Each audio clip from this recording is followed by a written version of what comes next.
Hi అండి, welcome to home entertainments for health. నేను మీ సత్య.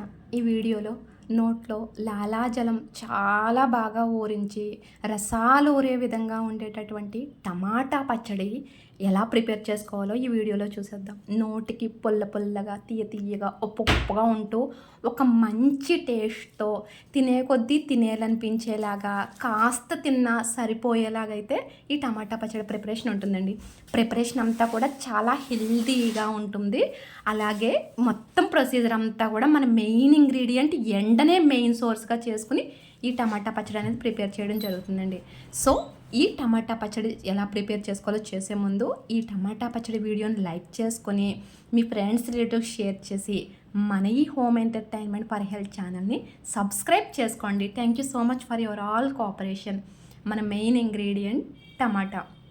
ఈ టమాటా పచ్చడి కోసం అని చెప్పి ఎర్రగా ఉన్న కాస్త పండినటువంటి టమాటాలని ఎంచుకుంటే టమాటా పచ్చడి చాలా అద్భుతంగా వస్తుందండి. కలర్లో ఎంత లుకింగ్ బ్యూటిఫుల్గా ఉంటుందో పచ్చడి కూడా మనకు అంత లుకింగ్ బ్యూటిఫుల్గా ఉంటుంది.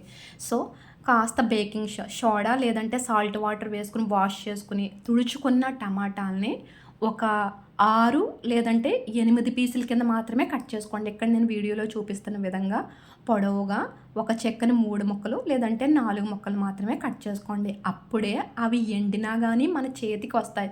లేకపోతే ఎండబెట్టడంలోని అసలు ఆ చేతికే రావు, చిన్న పీసెస్ కింద కట్ చేసుకుంటే కనుక. సో ఇక్కడ మనం ఈ టమాటా వీడియోలోనే మీకు చూపిస్తుంది. ఈ టమాటాలో 4 కిలోల టమాటాలో 40 రూపాయలకి మాత్రమే వచ్చినాయండి. అంటే టమాటాలు కాస్త చవకైనాయి, ఎండలు కాస్త ఘాటెక్కువైనాయి. సో ఇదే మంచి టైం టమాటా పచ్చడి పెట్టుకోవడానికి. కానీ ఎట్ ద సేమ్ టైం పురుగులు రావడానికి కూడా అవకాశం ఉంటుంది కనుక టమాటాలను చూసుకొని కట్ చేసుకోండి.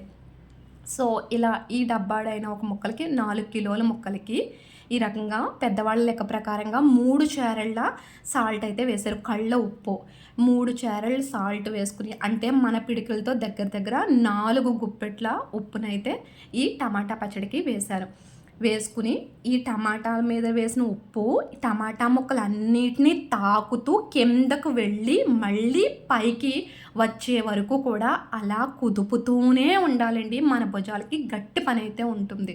సో అలా కుదిపిన తర్వాత ఇలా ఉప్పు వేసేసి ఒక రోజంతా పక్కన పెట్టేసేయండి. మరుసటి రోజు చూసేసరికి ఈ విధంగా ఉంటుంది. సో అటు ఇటు కలిపేసుకుని ఈ టమాటా వాటర్ జ్యూస్ గట్టిగా పిండుకొని పక్కన పెట్టేసుకోండి. సో రెండింటిని సెపరేట్ చేయాలి. టమాటా ముక్కల్ని ప్లస్ జ్యూస్ని కూడా విడివిడిగా సెపరేట్ చేసుకోవాలి. ఇక్కడ చాలామందికి జరిగేది ఏంటంటే ఒక్క రోజు అయిన తర్వాత టమాటా ముక్కల మీద బూజులాగా తేలుతుంది. అలా వచ్చింది అంటే దాంట్లో సాల్ట్ సరిపోలేదని అర్థమండి. సో సాల్ట్ సరిపోలేనప్పుడు వచ్చిన ఆ పై లేయర్ బూజు లేయర్ ఏదైతే ఉందో ఆ లేయర్ని రిమూవ్ చేసేసుకుని ఇంకాస్త సాల్ట్ యాడ్ చేసుకుని ఇలా వాటర్ పిండేసుకుని పక్కన పెట్టుకున్న మనకి బాగానే వస్తుందండి. సో ఇక్కడ టమాటాలో కూడా ఎందుకు టమాటా పచ్చడి హెల్తీ అని చెప్తున్నానంటే టమాటాల్లో కూడా మన స్కిన్ని, హెయిర్ని, మన బాడీ ఆర్గాన్స్ని ప్రొటెక్ట్ చేసేటటువంటి ఎన్నో వైటమిన్స్, మినరల్స్, లైకోపిన్, కెరాటిన్ వంటి బోలెడ్ అన్ని విటమిన్స్, మినరల్స్ ఇందులో ఉన్నాయండి. సో ఈ విధంగా జ్యూస్ అయితే మనకి ఇంత మొత్తంలో కలెక్ట్ అవుతుందండి ఒక 4 కిలోస్ టమాటాస్కే. సో ఇక్కడ ఒక 6 రోజులు లేదంటే 7 రోజుల పాటు ఎండలో టమాటా ముక్కల్ని, టమాటా జ్యూస్ని కూడా మార్చి పెడతా ఉండాలండి. ఇక్కడ టమాటా ముక్కలు అనేది మీకు ఏ రోజుకి ఆ రోజు ఎలా ఎండినాయో చూపిస్తాను, కానీ జ్యూస్కి అయితే నాకు అలా వీడియో తీయడం అవ్వలేదు. సో ఈ టమాటా ముక్కలు ఫస్ట్ రోజు కంప్లీట్గా ఎండేసరికి ఈ రకంగా కాస్త వళ్ళుతాయి అంతే అండి. బట్ డే 2కి అయితే మాత్రం టమాటాల్లో ఉన్న కాస్త వాటర్ కూడా కంప్లీట్గా ఎవాపరేట్ అయిపోయి ఈ విధంగా ఉంటాయి. అలాగే జ్యూస్లో ఉన్న వాటర్ కూడా డే బై డే ఇంకిపోతుందండి. సో 3 లేదంటే 4 రోజులకి ఈ విధంగా కంప్లీట్గా ఎండిపోతాయి. సో 5వ రోజు 6వ రోజు కూడా పెట్టేసరికి మనకి గళ్ళు మన వడియాలు వచ్చిన సౌండ్ లాగా అయితే వచ్చేస్తుంది.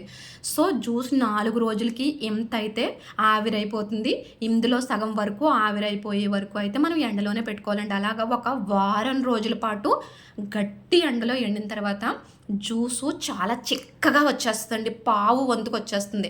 అలా చిక్కగా అయిన జ్యూస్లో బాగా ఎండినటువంటి టమాటా ముక్కల్ని వేసేసుకొని కలిపేస్తే చూడండి మనకి ఈ టెక్స్చర్లో వస్తుందండి. ఇందులో నేను మీకు చింతపండు వేస్తున్నాను. చింతపండు అయితే ఇక్కడ ఆప్షనల్ అండి. పుల్లగా కావాలి అనుకున్న వాళ్ళు చింతపండుని ఒక పిడికెడు వేస్తే సరిపోతుందండి. పిక్కలున్న చింతపండుని ఒలిచేసి పిడికెడు తీసుకుంటే సరిపోతుంది. మాకు పుల్ల పుల్లగా వద్దు, టమాటా పచ్చడి తియ్యగా తినాలనుకుంటున్నాము అంటే మాత్రం చింతపండు వేసుకోకండి. అప్పుడు టమాటా పచ్చడి ఇంకా బావుంటుంది. సో, ఈ విధంగా చింతపండు, టమాటా ముక్కలు ప్లస్ జ్యూసు కలిసిన ఏదైతే ఉందో దాన్ని ఈ గ్రైండర్‌లో గానీ, లేదంటే మిక్సీ జార్‌లో వేసేసుకొని కచ్చా బచ్చాగా గ్రైండ్ చేసుకోవాలండి. ఈ టమాటా ముక్కలు తొందరగా నలగవు. ఎందుకంటే వారం రోజుల పాటు ఎండలో ఎండినందువల్ల చాలా గట్టొచ్చేస్తదండి.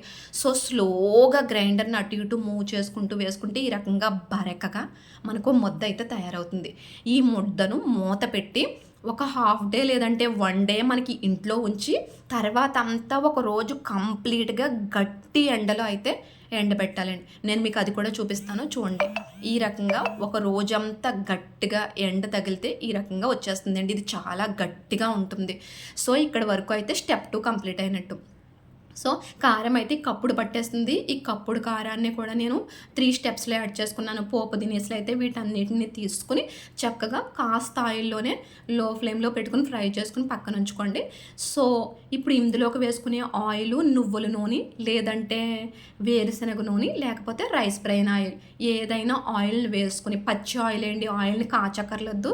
ఎలాంటి ప్రాసెస్ ఉండదు. అందులో చక్కగా పోపు వేసేసుకున్నటువంటి తాలింపు దినుసులన్నీ వేసేసుకొని గరిటె ఇచ్చుకొని గట్టిగా కలపాలండి. చాలా గట్టిగా కలపాలి. ఇది మన మెయిన్ ఇంగ్రీడియంట్ టమాటా అనుకుంటాం కానీ కాదండి. ఎండ మన మెయిన్ ఇంగ్రీడియంట్ చెప్పాలంటే టమాటా పచ్చడికే. కంప్లీట్‌గా ఒక వారం రోజుల పాటు ఇలా ఎండలో వండటం వలన చాలా గట్టిగా ఉంటుంది. ఒక రోజంతా కూడా రుబ్బిన తర్వాత ఒక రోజు మొత్తం ఎండలో పెట్టడం వలన ఇది చాలా గట్టిగా ఉంటుందండి. సో, ఈ ఆయిల్‌లో నానిన తర్వాత ఒక వారం రోజులకి మెత్తబడుతుందండి టమాటా పచ్చడి. మనకి తినడానికి కూడా నోటికి బావుంటుంది. ఒక వారం రోజుల తర్వాత అయితే. సో, చూసారు కదా! ఈ రకంగా చేతితో అటు ఇటు కలుపుతూ ఉంటే నాకు ఒక 1 కిలో ఆయిల్ అయితే పట్టేసిందండి. అంటే ఆయిల్ వేసిన వెంటనే పైకి వచ్చేస్తున్నట్టుగా ఉంది. కానీ డే బై డే ఆయిల్‌ని బాగా అబ్జర్వ్ చేసేసుకుంటే నాకు 1 కిలో రైస్ బ్రైన్ ఆయిల్ అయితే పట్టిందండి ఈ టమాటా పచ్చడికి.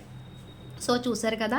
చాలా నోట్లో వాటర్ వచ్చే విధంగా ఉందండి టమాటా పచ్చడి ప్రొసీజర్ అంతాని. సో, ఎండలోనే ఎక్కువ పెట్టడం వల్ల వైటమిన్ డి ప్రాపర్టీస్ కూడా అధికంగా ఉంటాయి. మన హెల్త్‌కి చాలా మంచిది. కాకపోతే సరే ఏదైనా సరే మితంగా తీసుకోవాలి. అసలే సమ్మర్ సీజన్ కనుక పప్పు లాంటి రెసిపీస్‌లో కాస్తంత పెట్టుకుంటే నోట్లోకి వాటర్ వచ్చి మనం తిన్న అన్నం డైజెషన్ అవ్వడానికి, తేలిగ్గా అరగడానికి కూడా అవకాశం ఉంటుందండి. సో, ఆయిల్ ఈ రకంగా ములిగేలాగా అయితే వేయండి. నెక్స్ట్ డే కిందకి దిగిపోతుంది. చూసుకొని అలా ఒక 4, 5 రోజులు ఆయిల్ వేసుకుంటే సరిపోతుంది. సో, ఈ పచ్చడి ఒక 2 సంవత్సరాలైనా సరే పాడవకుండా, 4 సంవత్సరాలైనా సరే పాడవకుండా చక్కగా నిలవ ఉంటుందండి. సో, ఈ రకంగా కాస్త పచ్చడి పెట్టుకొని మనం ఎంత అన్నం అన్నా తీసుకోవచ్చు. అన్నం కూడా బాగా డైజెషన్ అవుతుంది. సో, వీడియో నచ్చితే ప్లీజ్ లైక్ చేసి మన ఈ home entertainment for health channel subscribe చేసుకోండి.